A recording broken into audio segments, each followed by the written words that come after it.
SalesCrunch. Learn more, earn more.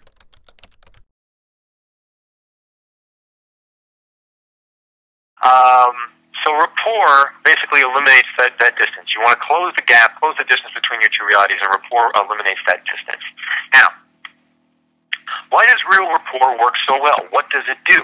Well, basically, rapport builds friendships instead of relationships. Now, I talk to salespeople all day long. They say, I have a relationship with this one. I have a relationship with that one. Well, that's great. I have a relationship with the person who cuts my lawn. I have a relationship with the person who repairs my car. Doesn't mean I'm friends with these people. They're nice people and everything like that, and I don't wish them any ill will. They're not my deep friends, though. If they started asking me really deep questions, I wouldn't open up to them because I don't really know them. I'm guarded around them. So what it does is it starts to build real friendship. Because I'd rather have a lot less clients that I'm friends with than have a lot more clients that I have relationships with. Because again, more one-dimensional, very shallow relationships are going to create a plethora of long sales cycles that are going to do nothing but frustrate me. So have a handful of friends/clients, you're going to have a lot more business. Again, it allows people, rapport allows people to talk without being guarded. What we really want is we want our clients to open up to us. But they can't open, you just don't open up to people that you don't know very well. Think about again, let's go back to your friends. You have your acquaintances, you have acquaintances, you have friends, and then you have your best friends. You have a certain level you'll open up to acquaintances, a slightly deeper level that you'll open up to your friends, and then the full, your close friends, your best friends are the people that you would tell, the one secret you want nobody else in the world to know, you'll tell your best friend. That's what we're looking to do. We're looking to become as close as possible to a best friend with clients so that they will open up and be honest, because only when they open up and be honest will they be able to start to talk to us about a problem that they care about and would be willing to pay for. And again, at the end of the day, yes, we want to be friends, and we also want to create some business. So we want both things. I want to be your friend, but I also want to help you. The only way I'm going to be able to help you is if you talk to me about a problem you really care about, as opposed to the very shallow level problems that you tell all of the other salespeople who trade through here offering the same product or service. Also, the client is free to really explore their problem in depth. Now, I don't want to glance over this one. This is very important. I have a saying which goes, people's biggest problem is they don't know what their biggest problem is. What that means is that when, like I had a client, I'll give you an example. I had a client, she was an HR manager. They had a quote-unquote turnover issue. But as I met with her, and as I spent time with her, turnover became, wasn't really the turnover issue so much as it was losing the money. But it wasn't even the losing the money so much as or the cost. It was then the loss of faith in the teams. But it wasn't even so much the loss of faith in the teams. It was the loss in production. But it wasn't even so much the loss of production. It was the loss of revenue. But it wasn't even so much the loss of revenue. It was the fact that they slipped from second to fourth in their marketplace. Now, I had gone in there to start talking about a turnover problem. By the end of the conversation, we were talking about prestige in the industry and how it was going to cost them and how ultimately it was even going to cost her job. Very, very different problems. So we want to get past the shallow level problems that people think they have to help them get down so they can explore their real problems. Why? Because again, their real problems are the ones they're going to pay to solve. Those are the problems they really care about, and those are the problems you want to get to. And when you put yourself in that position, you become a sounding board, and that is exactly what you want to be. You want to be the person that is there in front of them as they are, A, becoming aware of their deepest problems, B, are expressing and exploring and understanding those deepest problems, because as soon as they understand what their real deep problem is, it hurts like a you-know-what. And if you can come up with a solution very quickly that alleviates that problem, that alleviates that fear, that alleviates that pain, who do you think is going to get the sale? So, that is why rapport is the make or break of a sale. It trumps any tactic or any technique. Why? Because every human likes to feel the pleasure of speaking with a friend instead of getting ready to avoid a pitch. That's what most of your clients, when you walk in the door with your perfect suit and your perfect briefcase and your perfect hair and your perfect everything, you're all geared up, to try and do the same pitch. They're getting ready for the pitch. So they're not getting ready to have a conversation. They're not getting ready to speak with a friend. They're actually getting ready to figure out how to get you out of the door and avoid whatever you're going to pitch at them. Because buyers are great at defense. That's what they're programmed for. Because why? You're going to walk in, same guy, same suit, same everything, same presentation I saw yesterday from another company, blah, blah, blah. I have become great at defending. Their subconscious mind works 1,000 times faster than your conscious mind. So you go in there and you think, well, I've got the killer presentation, I've got the killer script, I've got the killer briefcase, I've got the the killer slides.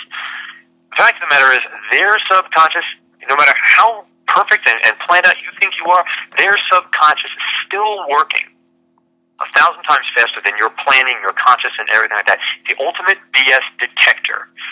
So they can basically feel and sense when you slip from a tactic when you slip from being a real human being into, okay, here comes the close, here comes the tactic, here comes the pitch. I've been there. It makes me cringe when I'm in a room and I'm watching people have a conversation, and then all of a sudden the salesperson will say a statement or a set of words or something like that is completely off kilter with the rest of the conversation. They'll be going back and forth. It'll be like, we're getting along, everything's nice and fine, and then all of a sudden the salesperson will say something like, and so then we've successfully evaluated the 6 parameters of your needs. Like, okay, here we go.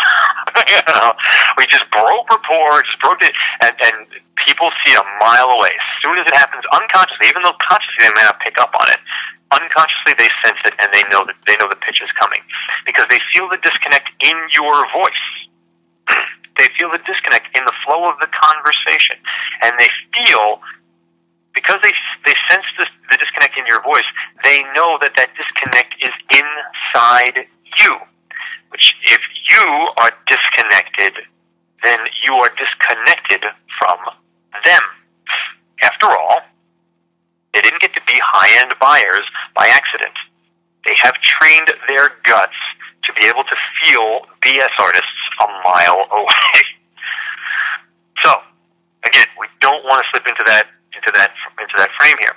Now, the good thing is, though, or what we also want to talk about is what else does rapport create? Because fine, great, it creates friendships and everything like that, but what does that lead to? Well, people like to hang out with and help their friends. Remember, we're talking about creating friendships here. So, you're going to get more sales. Why?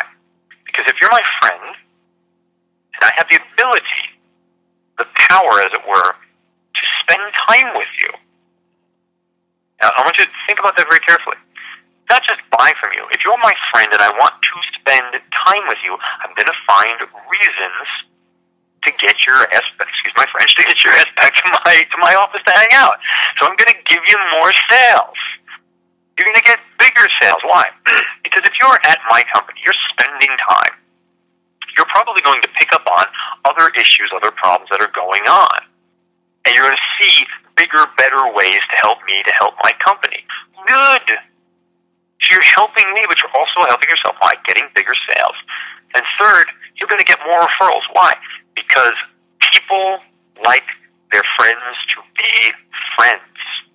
Why? Because if I'm friends with this person who owns this other company, and I like you, and I like them, and I introduce the two of you, it's not about like, boy, I want to make sure you get gobs of cash, but I want my friends to be friends. I'm going to connect you two so that we can all potentially hang out together. I want my friends to be friends. You're going to get referrals. Now, the funny thing is, knowing all this, and that this is blatantly obvious about Rapport, it is amazing how many sales books, how many sales people, how many sales programs, and how many sales trainers overlook or even minimize the value of Rapport. Again, they treat it like it's 10 minutes of a sales presentation. Here's 4 tactics. they always talk about, matching and mirroring and blah, blah, blah, and all the basic techniques. Yeah, we all know they're out there. And they think that those are the tactics, and they just bypass them. They don't put any credibility really around rapport other than it's just as much of a technique as a good headline. Duh. But as you can see from the Guru selling system, and this is what the Guru stands for, R, right smack there in the middle, is rapport building. And it's there because it's right dead in the middle because it's the single most pivotal part of the entire process, the entire system. As a matter of fact, if you had nothing else but the desire and the ability to build rapport with people naturally, you would go a hell of a lot further than most salespeople out there today. So it is that important. So, if it gets to this point, people say, that's great, Erik, I'm sold. How do I create rapport? You've told me everything up, down, left, right, and center. I think it's wonderful. I think it's great. I want to be able to do it. Well, truth be told, there are a lot of factors to building rapport. It is like anything else. When you are focusing on it consciously to create a skill around it, there are a number of elements. There's the external elements like your body, your voice, your appearance, your language, and also being observant of the other person's body, the other person's voice, the other person's appearance. So it's not only what you are doing, it's also being conscious of the other person. And internal, you have to be able to work with your thoughts that are going on inside your head, your feelings that are going on inside your gut. And again, consciously or unconsciously being able to sense and pick up the thoughts, the feelings that are going on with your partner in the situation. So yes, there is a lot to it, and to be honest, I mean, there are rapport building programs out there that take several days. But I want to give you a process to prepare you for speedy rapport and more. And actually, you're going to learn how to build rapport very quickly through this process. It's not to take away from, or it's not to say that you don't need the other pieces. But this process I'm going to tell you here in a second is an incredible way to sort of jumpstart your rapport with other human beings. And it's a lesson from my mentor. Now, actually, I have a number of mentors. One of my mentors, though, a very, very, very good technology sales guy, sales representative, I should say, is now up in management. But a number of years ago, he's from the Midwest. He comes from a very large, tight-knit, religious family. One of those families where everybody knows what everybody else is up to and how they're doing, and if one of them hurt, all of them hurt. And one day, unfortunately, one of his cousins was blinded in an accident. And the cousin was not taking it so well, let's put it that way. Since they were worried about, this cousin, he was very worried about his cousin, and, there's 1,000 cousins and brothers and sisters and aunts and uncles and everything. They're all worried about this member of their family who has been blinded, and they want to help him as much as possible. So their church put together this program, which was like a sensory training and a program to allow them to better understand and empathize with the newly blinded, so that they could also, they could see they could understand the world from their perspective and have a greater appreciation, and therefore be able to help their cousin cope. So what they did is they went and they blindfolded them for half a day, this program, and they went in there, and they weren't the cheaty blindfolds that you can kind of see through or see a little bit of light or, see around the cracks. I mean, this was full on, you ain't seeing jack blindfolding. And then they took half a day, and they just had them do the simplest of things: tying shoelaces, washing dishes, walking down the street, putting clothes away, like simple stuff that you and I take for granted. And my mentor said that even though it was only like 3 or 4 hours, he said it seemed like an eternity. But they all came out of that with a far greater appreciation.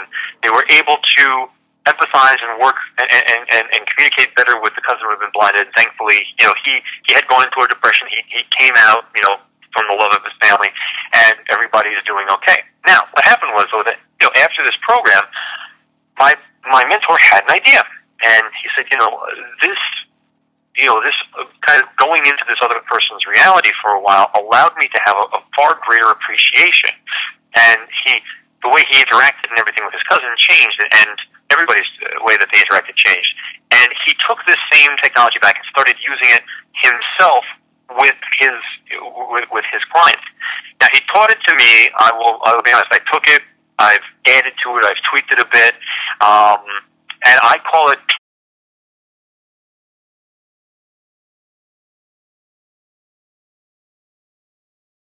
SalesCrunch. Learn more, earn more.